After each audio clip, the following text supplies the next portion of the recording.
Sa Hong Kong ngayon napakainit, kaya tingnan niyo naman itsura ko, Hagardo Versosa, 'di ba?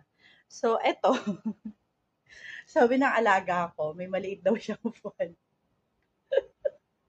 So ang gagawin ko mga padaba, dadali-dalin ko 'to, 'di ba, sa labas. Sabi niya kasi, oh, 'di ba? Oh, ha? Pwede na. Oh, ganyan. Lalabas ako at least mahangin, 'di ba? Pwede mo 'yan palakasin, oh, 'di ba? Pwede na 'to. Pati nga 'yun naaapektuhan, no? Actually, dito sa Hong Kong, ma-enjoy mo yung iba-ibang climate.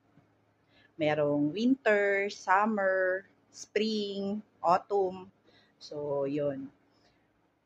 Tapos, ang kagandahan dito, wala lang.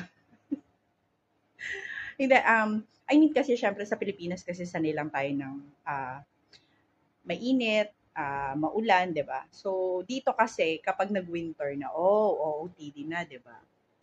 So, habang mainit pa, wala lang, gusto ko lang i-flex tong electric fan. Actually, pag bumili kayo nito, sulit. Diba? Chargeable siya and handy. Hindi, syempre sa bahay lang to, no? Joke-joke lang.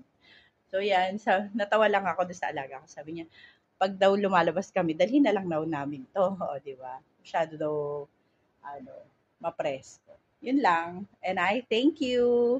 Keep on subscribing on my YouTube channel and also my page in Facebook ni Kay Padaba. Happy earning mga Padaba!